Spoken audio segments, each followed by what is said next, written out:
Hi everybody, it's Richard here and welcome to another video. This one's on an artist that I would not say I'm a huge fan of. I don't dislike him, but I don't know that much of his stuff, even though I do have quite a few LPs and a couple of CDs of his, and that's Bruce Springsteen. Now, most of the LPs I picked up, I've got them all from the first Greetings from Asbury Park, New Jersey, up until Tunnel of Love. But I bought all those second hand in the early 90s for peanuts. And I picked them up because I thought, well, I'm not a huge Bruce Springsteen fan, but I do like songs. And it's as if I should like these albums, and I kept buying them, and I played them once, maybe twice, and very rarely played them again. And it's the same with some of the CDs. I picked them up, but I was going to see if I could actually rank the albums, but I couldn't do it because I don't know them well enough. However, what I'm going to do, and I don't think I've done this before, I'm going to rank my top 10 favourite Bruce Springsteen songs.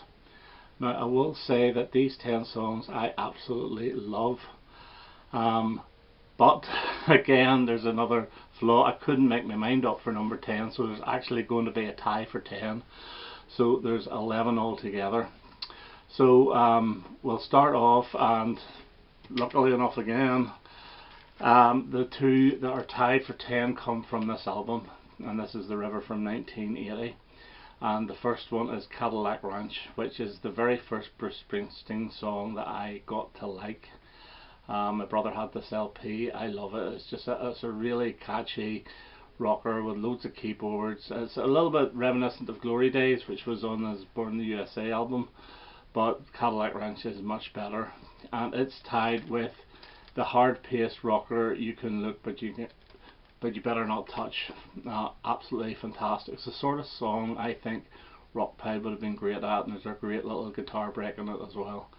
So those two make my top 10, albeit they share the number 10 position.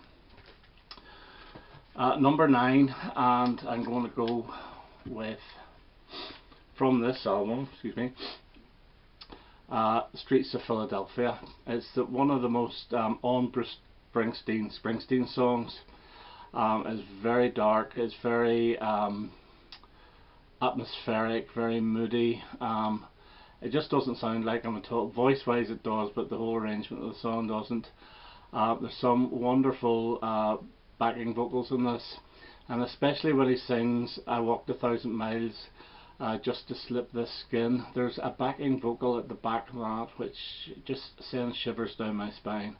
It's an absolutely fantastic song. It was a big hit here in the UK, and I'm assuming it was a big hit in America. I don't know, I never looked to check. The only problem with this song is far too short. It's only slightly over 3 minutes long. It's from the film Philadelphia, and apparently the version on it is about 40 seconds longer, but I've yet to hear it.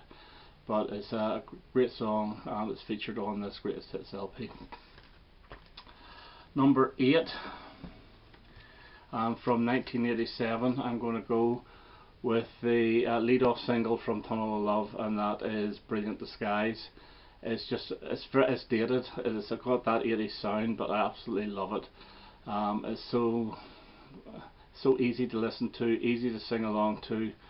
A really good song. It's a big departure from his Born in the USA, fist pumping up in the air, and I think it's really excellent song, and so that gets my number 8.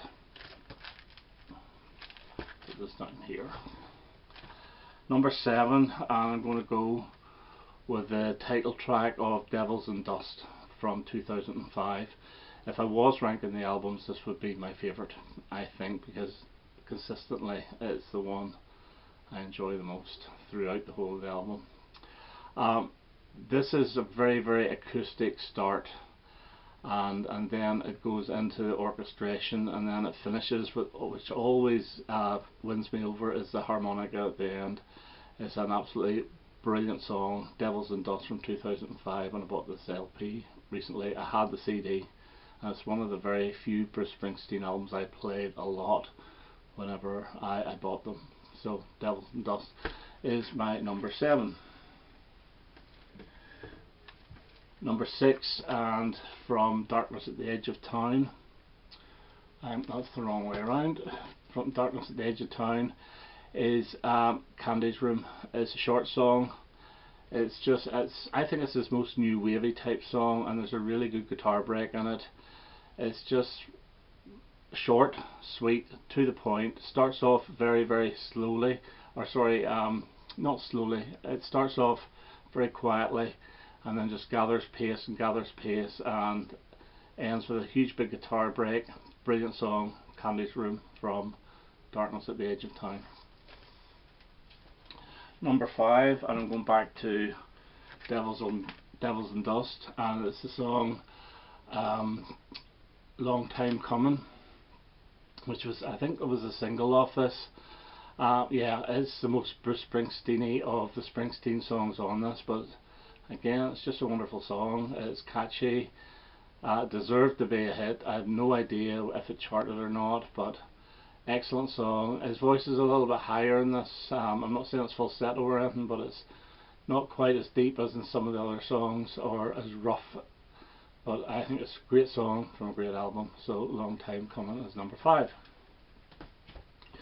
Number 4, and this was only ever released on this album, and it's a song called This Hard Land. I think it's the last song. Yeah, it's the last song on the album. This is the greatest hits from, I think, 1993 or something like that, or 4, maybe 5, could be 6. I haven't a clue. But yeah, again, there's harmonica in this, which always wins me over, and there's like an electric guitar strum that starts the song, and then you hear him say "come on." The band join in and they turn it really into an E Street Band song. It just sounds like the E Street Band, but it's a very, very good song, well constructed and catchy. So I like that. It should have been a single. I don't think it was ever released. I think it was just as a track on his new Greatest Hits album. So that's my number 4. Number 3, and the title track from this album, Born to Run. It's a masterpiece. The album I'm not overly keen on, but the title track is a masterpiece, and it's one of the best. It must be one of the top 10 driving songs ever. Yeah, it is an absolute classic song. I think everybody in the world knows this. So, and it was released as a single again, as a live version in the 80s at the height of the Born in the USA time, and I believe it got top 20 again. So Born to Run would be my number 3. Okay, number 2, and I'm going to go with this. This is Better Days. This is the single from the Lucky Town album in 1992. This is when they released 2 albums on the same date, Lucky Town and Human Touch, which I always thought was a con. Why he didn't combine them to one double album, increase the price slightly, so you wouldn't be paying for 2 full CDs at the time, which was costing a fortune. They were about £13 each, if you were lucky, sometimes 15, 16. But Guns N' Roses did that as well with Use Your Illusion, but thankfully it didn't really catch on.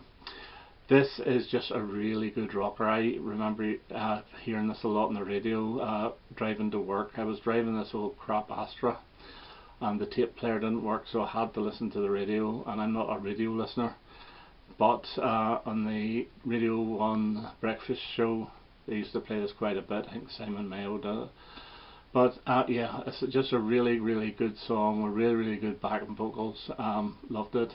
Glad it was on the Greatest Hits as well, and I bought the single at the time. Fantastic. Better Days. And my number 1, if I can get this, my favourite Bruce Springsteen song is from 1987, and this is Tougher Than the Rest, and this is from the Tunnel of Love album. I admit I hated this when it came out. I thought it was the most boring song ever. But whenever I got the Tunnel of Love album in the early 90s, this one just clicked, and I went back and I watched the video, and the video is a live version of the song, which is every bit as good.